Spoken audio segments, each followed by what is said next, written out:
بسم اللہ الرحمن الرحیم۔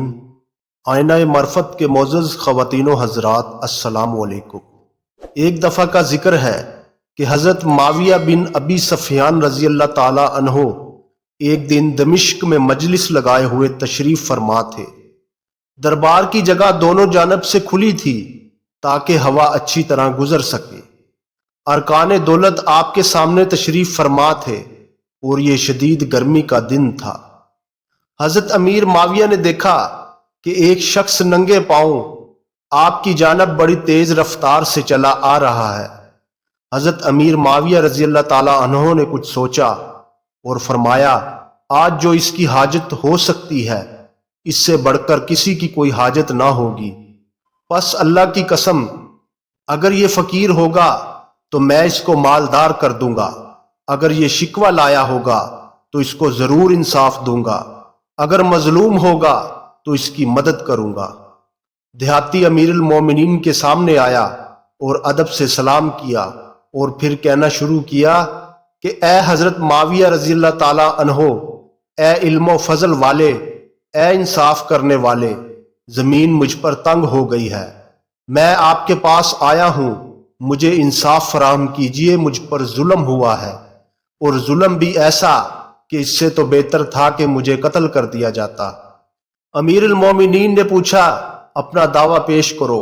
تو وہ دیہاتی کہنے لگا، میری ایک چچا زاد بہن تھی جو انتہائی خوبصورت، عقل مند اور کفایت شعار تھی۔ میں نے اس کے باپ کو پیغام نکاح دیا، میرے چچا نے اپنی لڑکی سے میری شادی کر دی اور مجھے اس سے انتہائی محبت اور الفت تھی۔ ہم بڑی عیش و عشرت اور خوشی کے ساتھ زندگی بسر کر رہے تھے۔ میرے پاس اونٹوں اور بکریوں کے ریوڑ تھے۔ میرا دل و جان ہر وقت میری بیوی پر قربان رہتا تھا۔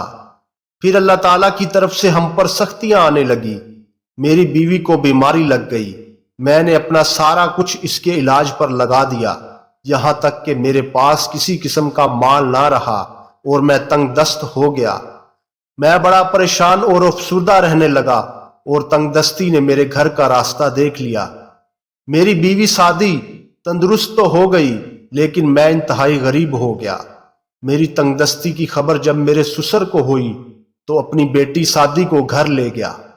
میں نے کئی بار مطالبہ کیا کہ مجھے میری بیوی واپس کرو، لیکن وہ نہ مانا اور مجھے میری بیوی دینے سے انکار کر دیا، مجھے دھتکار دیا، میری بیوی کو مجھ سے دور کر دیا۔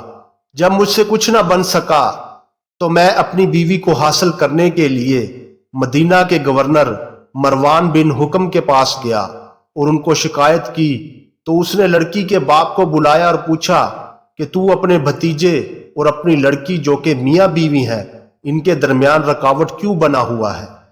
تو لڑکی کے باپ نے کہہ دیا کہ وہ اس کی بیوی نہیں ہے اور نہ ہی اس نے اس سے شادی کی ہے۔ تو میں نے عرض کیا، اللہ امیر کو سلامت رکھے، آپ لڑکی سے پوچھ لیں، اگر لڑکی کہہ دے کہ میں اس کی بیوی نہیں تو میں اس کی بات پر راضی ہو جاؤں گا۔ گورنر نے لڑکی کو بلایا، لڑکی آئی اور گورنر کے سامنے کھڑی ہوئی تو گورنر اس کا حسن و جمال دیکھ کر اس پر فریفتہ ہو گیا۔ اس کی نیت خراب ہو گئی اور مجھے کہا کہ میں تجھے کثیر مال و دولت دوں گا، تو اس لڑکی کو طلاق دے دے اور اس کو بھول جا۔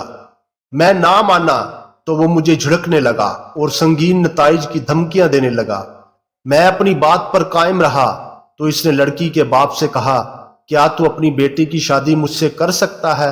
میں تجھے 10,000 دینار دوں گا اور 10,000 درم دوں گا تاکہ تو اپنی زندگی چین سے بسر کرے، اور اس دیہاتی سے طلاق دلوانے کا ذمہ دار میں ہوں۔ تو لڑکی کے والد نے کہا، اگر ایسا کر لیتا ہے تو مجھے منظور ہے۔ گورنر نے مجھے دوبارہ کہا کہ لڑکی کو طلاق دے دو ورنہ قید کر دوں گا، لیکن میں نہ مانا تو اس نے مجھے قید میں ڈلوا دیا۔ جب اگلا دن آیا تو اس نے مجھے بلایا۔ دربار میں پہنچا تو وہ مجھ پر غضبناک شیر کی طرح دھاڑا اور کہا، اے دیہاتی، سعدی کو طلاق دے دے۔ میں نے انکار کر دیا تو اس نے مجھے مارنے کا حکم دیا۔ پھر مار پٹائی کے بعد دوبارہ جیل میں بھجوا دیا۔ جب دوسرا دن ہوا تو پھر بلایا اور کہا کہ سعدی کو طلاق دے دے۔ میں نے انکار کر دیا تو اس نے اپنے خادموں کو حکم دیا، انہوں نے مجھے اتنا مارا کہ کوئی اس کو بیان نہیں کر سکتا، پھر جیل بھجوا دیا۔ پھر تیسرا دن ہوا تو اس نے پھر بلایا اور تلوار، چمڑا اور جلاد کو بھی بلوایا اور کہا، اے دیہاتی، میرے رب کی بزرگی کی قسم، میرے باپ کی شرافت کی قسم، اگر تو اب بھی طلاق نہ دے گا تو میں تیرے جسم اور گردن کو الگ الگ کروا دوں گا۔ پھر جا کر میں نے قتل کے خوف سے طلاق سنت کے مطابق دے دی۔ اس نے پھر مجھے جیل بھجوا دیا اور جب عدت پوری ہو گئی تو شادی کر لی اور اس کے ساتھ ایک رات بسر کرنے کے بعد مجھے آزاد کر دیا، اور اب میں وہاں سے آپ کے پاس فریاد لے کر حاضر ہوا ہوں۔ مجھے آپ سے عدل و انصاف کی امید ہے، مجھ پر رحم فرمائیے۔ اللہ کی قسم مجھے غموں نے مشقتوں میں ڈال دیا ہے، رنج و فکر نے مجھے پگھلا کر رکھ دیا ہے، میں شادی کی محبت میں عقل کھو بیٹھا ہوں۔ پھر وہ دیہاتی زاروں قطار رونے لگ گیا اور قریب تھا کہ اس کی جان نکل جاتی۔ پھر دیہاتی بے ہوش ہو کر گر پڑا۔ حضرت امیر معاویہ رضی اللہ تعالیٰ عنہ نے حکم دیا کہ قلم دوات لائے جائیں۔ پھر آپ نے گورنر کو خط لکھا کہ تم اپنی رایا کے ساتھ انصاف کرنے کی بجائے ان پر ظلم کر رہے ہو۔ جب کسی کو زمین کے کسی ٹکڑے پر حکمرانی دی جائے تو اس کو چاہیے کہ وہ اپنی نگاہوں کو نیچا رکھے، اپنے نفس کو لذتوں سے پاک رکھے۔ میرے پاس ایک دیہاتی نوجوان آیا ہے جس نے میرے روبرو تمہاری شکایت کی ہے، اگر میں نے اسے انصاف فراہم نہ کیا تو میں بروز قیامت اللہ کی بارگاہ میں گناہ گار ٹھہرایا جاؤں گا۔ لہٰذا میرا حکم ہے کہ شادی کو فوراً طلاق دے کر میرے 2 قاصدوں کے ساتھ روانہ کر دو، کیونکہ تم نے زنا کا ارتکاب کیا ہے۔ اگر تم میرے حکم کے خلاف گیا تو میں تیرے ٹکڑے ٹکڑے کر کے پرندوں کو کھلا دوں گا۔ آپ رضی اللہ تعالیٰ عنہ نے خط لکھنے کے بعد فرمایا کہ ڈاک کے 2 آدمی کمیت اور نصر بن زیبان کو لاؤ۔ جب وہ آئے تو کہا، یہ خط مروان بن حکم کو دینا۔ یہ دونوں خط لے کر اس کے پاس پہنچے اور سلام کیا اور خط مروان کو دے دیا۔ مروان نے اس کو پڑھا اور پھر کھڑا ہو گیا اور سعدی کے پاس روتا ہوا گیا۔ جب سعدی نے دیکھا تو پوچھا، اے سردار، کیا ہو گیا ہے؟ تو اس نے کہا، امیر المومنین کا خط آیا ہے اور حکم دیا ہے کہ تجھ کو طلاق دے کر واپس امیر کے پاس بھیج دوں۔ میری تمنا تھی کہ میں تیرے ساتھ 2 سال گزارتا، اس کے بعد چاہے مجھے قتل کر دیا جاتا۔ آخرکار پھر اس نے سعدی کو طلاق دے دی اور ایک خط لکھا جس میں تحریر کیا کہ بے شک میں آپ کے حکم کی تعمیل کر رہا ہوں۔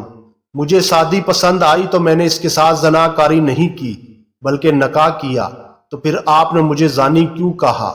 معذرت سے کہتا ہوں، اگر آپ بھی سعدی کو دیکھ لیں گے تو اس سے محبت کر بیٹھیں گے۔ اگر خلیفہ کا حکم نہ ہوتا تو میں کبھی بھی اس کو طلاق نہ دیتا، یہاں تک کہ میں قبر میں چلا جاتا۔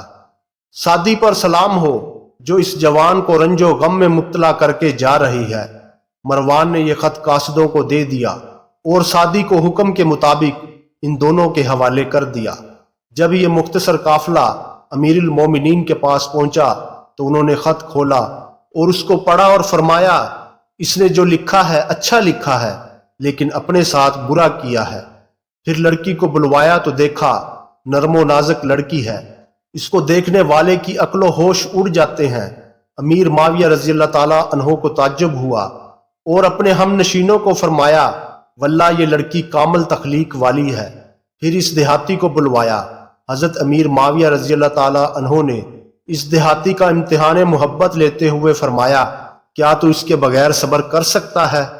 اس کے بدلے میں تجھ کو 3 کنواری لڑکیاں دوں گا اور ہر لڑکی کے ساتھ 60,000 درم اور ہر لڑکی کے ساتھ 10 جوڑے ریشم کے دوں گا، اور جو مسلمانوں کے لیے وظائف ہیں وہ تیرے لیے مقرر کر دوں گا، دوسرے عطیے اور بخشش بھی دوں گا۔ جب امیر المومنین نے اپنی بات مکمل کر لی تو دیہاتی نے چیخ ماری اور بے ہوش ہو کر زمین پر گر پڑا۔ امیر المومنین کو لگا شاید مر گیا ہے۔ جب افاقہ ہوا تو امیر المومنین نے پوچھا، اے دیہاتی کیا حال ہے؟ تو وہ کہنے لگا، اے امیر المومنین، میں آپ کے عدل کے صدقے مروان کے ظلم سے پناہ مانگتا ہوں۔ مجھے مال کی ضرورت نہ ہے، مجھے میری شادی لوٹا دیجیے۔ مجھے صبح شام اس کی فکر رہتی ہے، میرے دل میں اس کی محبت کی آگ جل رہی ہے۔ اللہ کی قسم میں اس کی محبت بھول نہیں سکتا یہاں تک کہ میں قبر میں غائب ہو جاؤں۔ جب دل اس کے غم و فکر میں مبتلا ہے، اگر آپ اس کو آزاد کر دیں تو آپ کا شکریہ، اگر آپ پوری خلافت کا مال و متاع بھی مجھے دے دیں تب بھی میں شادی کے بغیر راضی نہیں ہوں گا۔ امیر المومنین نے فرمایا، اے دیہاتی، تو ہمارے پاس اقرار کر چکا ہے کہ تو نے اپنی بیوی کو طلاق دے دی ہے اور وہ عدت پوری کرنے کے بعد تجھ سے جدا بھی ہو چکی ہے اور اس کی مروان سے بھی طلاق ہو چکی ہے، لیکن ہم اس لڑکی کو اختیار دیتے ہیں کہ وہ جس کے پاس چاہے چلی جائے۔ دیہاتی نے کہا، ٹھیک ہے۔ پھر آپ نے فرمایا، اے لڑکی، ہم میں سے کون تجھے سب سے زیادہ محبوب ہے؟ امیر المومنین اپنی عزت و شرف اور محل کے ساتھ، یا پھر مروان ظلم و غضب کے ساتھ، یا یہ دیہاتی اپنی بھوک اور تڑپ کے ساتھ؟ تو اس لڑکی نے اپنے چچا زاد کی طرف اشارہ کیا اور کہا، میرے نزدیک سب سے زیادہ باعزت یہ دیہاتی ہے اور یہی مجھے محبوب ہے۔ اللہ کی قسم، غربت و تنگ دستی کے باوجود میں اس کے ساتھ رہنے کو تیار ہوں۔ میں نے اس کے ساتھ بہت عمدہ زندگی بسر کی ہوئی ہے، تو اب بھی تنگی میں صبر کروں گی اور سختی اور نرمی بھی برداشت کروں گی اور عافیت و مصیبت میں اس کے ساتھ رہوں گی، اور جو اللہ نے اس کے ساتھ میری قسمت میں لکھا ہے میں اس پر راضی رہوں گی۔ اس کی کامل عقل و حسن کی وجہ سے آپ امیر المومنین اور آپ کے ہم نشین بہت متاثر ہوئے۔ پھر حضرت امیر معاویہ رضی اللہ تعالی عنہ نے اس کے لیے 10,000 درہم دینے کا حکم فرمایا اور پھر وہ لڑکی اس دیہاتی کے ساتھ چلی گئی۔